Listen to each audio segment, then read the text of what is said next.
അപ്പസ്തോലന്മാരുടെ പ്രവർത്തനങ്ങൾ അധ്യായം 19. പൗലോസ് എഫേസോസിൽ.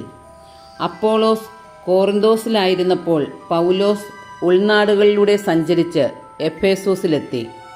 അവിടെ അവൻ ഏതാനും ശിഷ്യരെ കണ്ടു.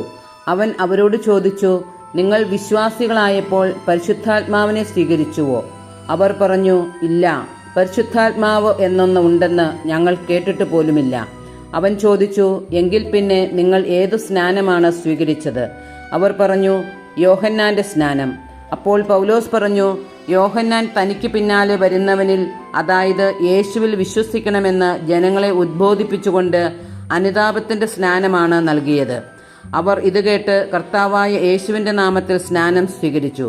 പൗലോസ് അവരുടെ മേൽ കൈകൾ വച്ചപ്പോൾ പരിശുദ്ധാത്മാവ് അവരുടെ മേൽ വന്നു.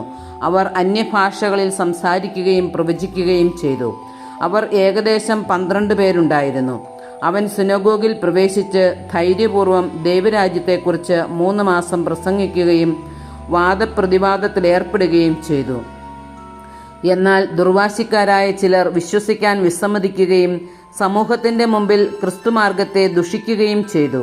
അതിനാൽ അവൻ അവരെ വിട്ട് ശിഷ്യരെയും കൂട്ടി ടിറാനോസിന്റെ പ്രസംഗശാലയിൽ പോയി എല്ലാ ദിവസവും വിവാദത്തിൽ ഏർപ്പെട്ടു പോന്നു. ഇത് 2 വർഷത്തേക്ക് തുടർന്നു. തന്മൂലം ഏഷ്യയിൽ വസിച്ചിരുന്ന എല്ലാവരും, യഹൂദരും ഗ്രീക്കുകാരും, കർത്താവിന്റെ വചനം കേട്ടു. സ്കേവായുടെ പുത്രന്മാർ. പൗലോസിന്റെ കരങ്ങൾ വഴി ദൈവം അസാധാരണമായ അത്ഭുതങ്ങൾ പ്രവർത്തിച്ചു കൊണ്ടിരുന്നു. അവന്റെ ശരീരസ്പർശമേറ്റ തുവാലകളും അംഗവസ്ത്രങ്ങളും അവർ രോഗികളുടെ അടുത്ത് കൊണ്ടുവന്നു. അപ്പോൾ രോഗം അവരെ വിട്ടുമാറുകയും അശുദ്ധാത്മാക്കൾ അവരിൽ നിന്ന് പുറത്തു വരികയും ചെയ്തിരുന്നു. പിശാച് ബാധ ഒഴിപ്പിച്ചിരുന്ന ചില യഹൂദർ, പൗലോസ് പ്രസംഗിക്കുന്ന യേശുവിന്റെ നാമത്തിൽ നിന്നോട് ഞാൻ കൽപ്പിക്കുന്നു എന്ന് പറഞ്ഞുകൊണ്ട് അശുദ്ധാത്മാക്കളുടെ മേൽ കർത്താവായ യേശുവിന്റെ നാമം പ്രയോഗിച്ചു നോക്കി. യഹൂദരുടെ ഒരു പ്രധാന പുരോഹിതനായ സ്കേവായുടെ 7 പുത്രന്മാരും ഇങ്ങനെ ചെയ്തുകൊണ്ടിരുന്നു. എന്നാൽ അശുദ്ധാത്മാവ് അവരോട് ഇപ്രകാരം മറുപടി പറഞ്ഞു, യേശുവിനെ എനിക്കറിയാം, പൗലോസിനെയും അറിയാം. എന്നാൽ നിങ്ങൾ ആരാണ്? അശുദ്ധാത്മാവ് ആവസിച്ചിരുന്ന മനുഷ്യൻ അവരുടെ മേൽ ചാടി വീണ് അവരെ ആക്രമിച്ച് കീഴ്പ്പെടുത്തി. അവർ മുറിവേറ്റ് നഗ്നരായി ആ വീട്ടിൽ നിന്ന് ഓടിപ്പോയി. എഫേസോസിൽ വസിച്ചിരുന്ന യഹൂദരും ഗ്രീക്കുകാരുമായ എല്ലാവരും ഈ വിവരം അറിഞ്ഞ് ഭയപ്പെട്ടു. കർത്താവായ യേശുവിന്റെ നാമം കൂടുതൽ പ്രകീർത്തിക്കപ്പെടുകയും ചെയ്തു. കൂടാതെ വിശ്വാസം സ്വീകരിച്ച പലരും വന്ന് തങ്ങളുടെ ദുർനടപടികൾ ഏറ്റുപറഞ്ഞ് കുറ്റം സമ്മതിച്ചു. ക്ഷുദ്രപ്രയോഗം നടത്തിയിരുന്ന അനേകം ആളുകൾ തങ്ങളുടെ ഗ്രന്ഥചുരുളുകൾ കൊണ്ടുവന്ന് എല്ലാവരും കാണെ അഗ്നിക്കിരയാക്കി. അവയുടെ ആകെ വില കണക്കാക്കിയപ്പോൾ 50,000 വെള്ളി നാണയങ്ങൾ വരുമെന്ന് കണ്ടു. അങ്ങനെ കർത്താവിന്റെ വചനം വിപുലമായി പ്രചരിക്കുകയും അതിന്റെ ശക്തി വെളിപ്പെടുകയും ചെയ്തു.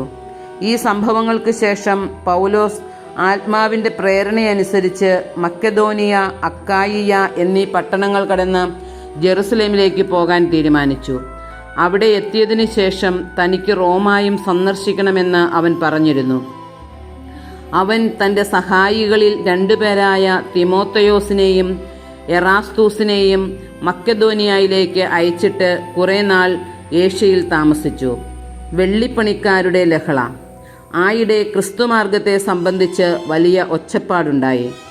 അർത്തേമിസ് ദേവിയുടെ ക്ഷേത്രത്തിന്റെ വെള്ളി മാതൃകകൾ ഉണ്ടാക്കിക്കൊണ്ടിരുന്ന വെള്ളിപ്പണിക്കാരനായ ദമേത്രിയോസ് ശില്പവേലക്കാർക്ക് വലിയ തോതിൽ തൊഴിലുണ്ടാക്കി കൊടുത്തു പോന്നു. ഇവരെയും ഇതേ തൊഴിലിൽ ഏർപ്പെട്ടിരുന്ന മറ്റുള്ളവരെയും വിളിച്ചുകൂട്ടി അവൻ പറഞ്ഞു, മാന്യരെ, നമ്മുടെ സമ്പത്ത് മുഴുവൻ ഈ തൊഴിലിൽ നിന്നാണെന്ന് നിങ്ങൾക്കറിയാമല്ലോ. എന്നാൽ കൈകൊണ്ടുണ്ടാക്കിയ ദൈവങ്ങൾ ദൈവങ്ങളെ അല്ല എന്ന് പ്രഖ്യാപിച്ചുകൊണ്ട് പൗലോസ് എന്ന ഈ മനുഷ്യൻ എഫേസോസിൽ മാത്രമല്ല ഏഷ്യയിലാകെ വളരെ പേരെ വഴിതെറ്റിക്കുന്നത് നിങ്ങൾ കാണുകയും കേൾക്കുകയും ചെയ്യുന്നുണ്ടല്ലോ. തന്മൂലം നമ്മുടെ ഈ തൊഴിൽ അപഹാസ്യമായി തീരും എന്ന അപകടം മാത്രമല്ല ഉള്ളത്.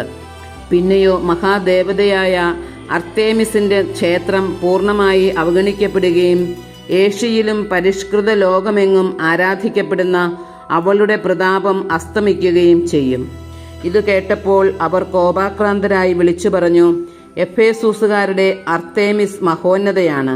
നഗരത്തിൽ മുഴുവൻ ബഹളമായി. അവരെല്ലാവരും കൂടി പൗലോസിന്റെ സഹയാത്രികരും മക്കെദോനിയക്കാരുമായ ഗായിയൂസിനെയും അരിസ്താർക്കൂസിനെയും വലിച്ചിഴച്ചുകൊണ്ട് പൊതുമണ്ഡപത്തിലേക്ക് തള്ളിക്കയറി. ജനക്കൂട്ടത്തിലേക്ക് പോകാൻ പൗലോസ് ആഗ്രഹിച്ചെങ്കിലും ശിഷ്യന്മാർ അവനെ അനുവദിച്ചില്ല. പൗലോസിൻ്റെ സ്നേഹിതരായ ഏഷ്യയിലെ ചില പ്രമുഖർ ആളയച്ച് പൊതുമണ്ഡപത്തിലേക്ക് പോകാൻ തുനിയരുതെന്ന് അവനോട് അഭ്യർത്ഥിച്ചു. അവിടെ ഓരോരുത്തരും ഓരോന്ന് വിളിച്ചു പറഞ്ഞുകൊണ്ടിരുന്നു. സമ്മേളനം ആകെ അലങ്കോലമായി. തങ്ങൾ അവിടെ എന്തിനാണ് ഒരുമിച്ച് കൂടിയതെന്ന് തന്നെ മിക്കവർക്കും അറിഞ്ഞുകൂടായിരുന്നു. യഹൂദർ മുമ്പോട്ട് കൊണ്ടുവന്ന അലക്സാണ്ടറിനോട് ജനക്കൂട്ടത്തിൽ ചിലർ സംസാരിക്കാൻ ആവശ്യപ്പെട്ടു. അലക്സാണ്ടർ ആംഗ്യം കാണിച്ചിട്ട് ജനങ്ങളോട് ന്യായവാദത്തിന് മുതിർന്നു. എന്നാൽ അവൻ യഹൂദനാണെന്ന് മനസ്സിലാക്കിയപ്പോൾ അവരെല്ലാവരും ഒരേ ശബ്ദത്തിൽ എഫേസുസുകാരുടെ അർത്തേമിസ് മഹോന്നതയാണ് എന്ന് ആർത്തു വിളിച്ചു. 2 മണിക്കൂറോളം ഇത് തുടർന്നു.